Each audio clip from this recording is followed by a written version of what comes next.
Es ist bestimmt peinlich, mit einer fremden Person über meine Probleme zu sprechen. Und was, wenn ich weinen muss?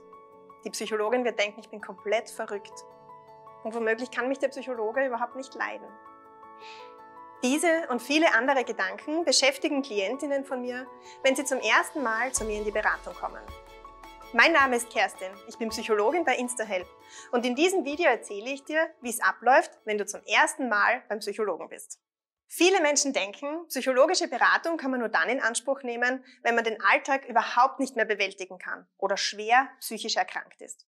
Auf der anderen Seite scheint es für uns aber selbstverständlich, dass wir Vorsorgeuntersuchungen in Anspruch nehmen oder bei einer Erkältung medizinische Hilfe nutzen. Die Hemmschwelle, psychologische Beratung in Anspruch zu nehmen, ist häufig deswegen so groß, weil Menschen Angst haben, sie müssen ihre gesamte Kindheit aufarbeiten, um an einem aktuellen Problem zu arbeiten. Psychologische Beratung hat damit allerdings sehr häufig gar nichts zu tun. Die Beratung ist einfach ein Gespräch zwischen zwei Personen. Ein Gespräch, das dir dabei hilft, dich selbst besser kennenzulernen, dein Leben und Verhalten zu reflektieren. Und ein Gespräch, das kreative Fragen aufwirft und im besten Fall neue Lösungsmöglichkeiten aufzeigt.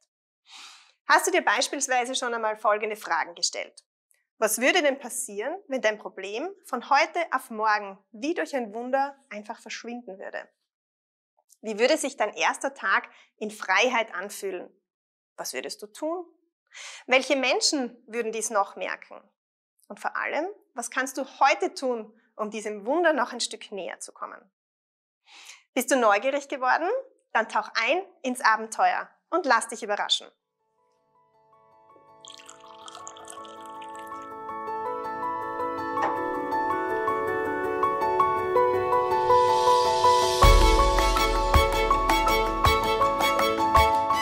Was passiert denn nun bei einem Erstgespräch? Das erste Gespräch bei deinem Psychologen oder deiner Psychologin dient dem gegenseitigen Kennenlernen.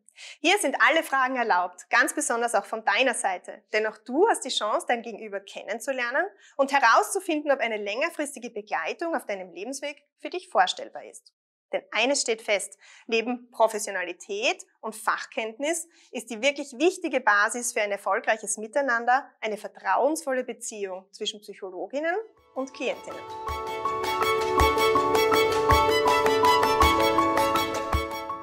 Wie lange dauert denn nun ein psychologisches Beratungsgespräch? In der Regel dauert der erste Kontakt zwischen 30 und 60 Minuten, wobei Psychologen und Psychologinnen hier auch unterschiedliche Modelle anbieten.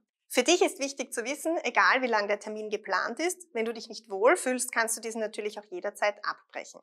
InstaHelp kannst du dir vorstellen wie eine psychologische Online-Praxis, nur dass du die Praxisräumlichkeiten dabei vollkommen selbst wählen kannst. Bei dir zu Hause, an deinem Lieblingsplatz oder auch im Freien, in der Natur.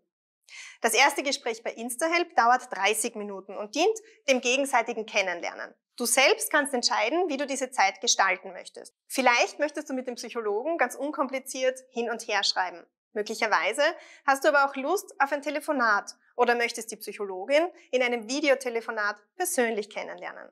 Wofür auch immer du dich entscheidest, es muss für dich jetzt im Moment passen.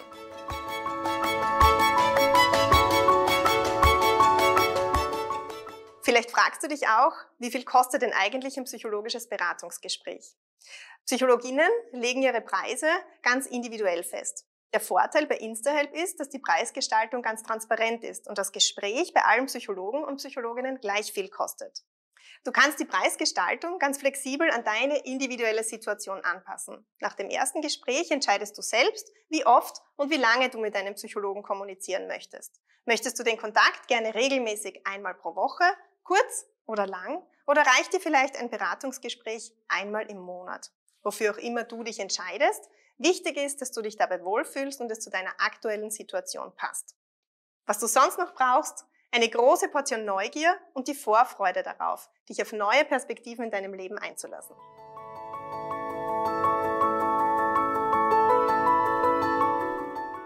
Viele Menschen fragen sich auch, was soll ich denn beim Psychologen überhaupt sagen und wie ist eigentlich der Ablauf einer Therapie?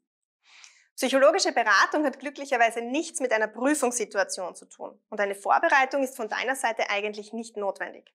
Sehr wahrscheinlich wirst du vor deinem ersten Termin aber trotzdem ein wenig aufgeregt sein und zahlreiche Mythen werden in deinem Kopf herumgeistern. Fragen wie, wird mich die Psychologin sofort durchschauen? Wird mich der Psychologe auf die Couch legen und durchanalysieren? Ist mein Problem überhaupt schlimm genug? Und was ist, wenn wir uns gegenseitig überhaupt nicht sympathisch sind? Auch wenn uns Psychologen und Psychologinnen ein gewisser Ruf vorauseilt, so muss ich dich enttäuschen, wir können leider keine Gedanken lesen. Wir analysieren auch nicht jedes Wort unserer Gegenüber und wir legen niemanden auf die Couch, um ihn oder sie zu durchschauen. Dein Problem ist bei uns ganz sicher in guten Händen und um die Sympathie zwischen uns beiden musst du dir keine Gedanken machen. Psychologen und Psychologinnen sind ganz normale Menschen. Wir freuen uns darauf, dass wir mit unserer Erfahrung und mit unserer Perspektive einen Teil dazu beitragen können, dass es dir bald besser geht.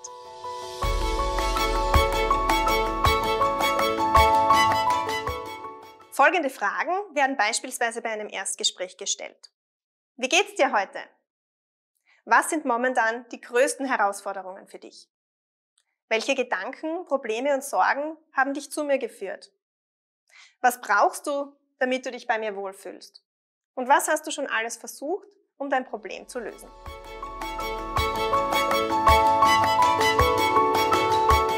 Aber keine Sorge, nicht nur du musst Antworten geben, auch du hast die Möglichkeit, Fragen zu stellen.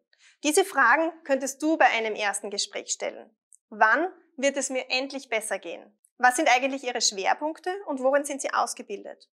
Wie wird die Therapie ablaufen? Und was passiert, wenn ich über ein bestimmtes Thema nicht sprechen möchte? Scheue dich niemals davor, Fragen zu stellen und alles zu klären, was für dich wichtig ist.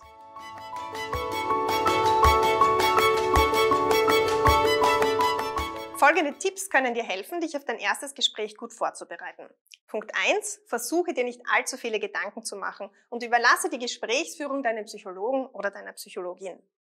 Zweitens, nimm dir auch in der Online-Beratung ausreichend Zeit, um anzukommen. Es ist wichtig, dass du dich in dieser Zeit wohlfühlst und für dich einen sicheren Rahmen schaffst. Drittens, nimm dir auch im Nachhinein 10 oder 15 Minuten Zeit, um in Ruhe das Gespräch reflektieren zu können. Viertens, wenn möglich, leg dir Stift und Papier zur Seite, um dir gedankliche Notizen zu machen und mitzuschreiben, was für dich besonders wichtig ist. Fünftens, versuche alle Störvariablen zu eliminieren. Am besten, du schaltest dein Handy aus und sorgst dafür, dass du in dieser Zeit vollkommen alleine bist und dich in Ruhe auf das Gespräch einlassen kannst. Und sechstens, versuche alle Vorurteile abzuschaffen und dich vollkommen wertfrei auf das Gespräch einzulassen.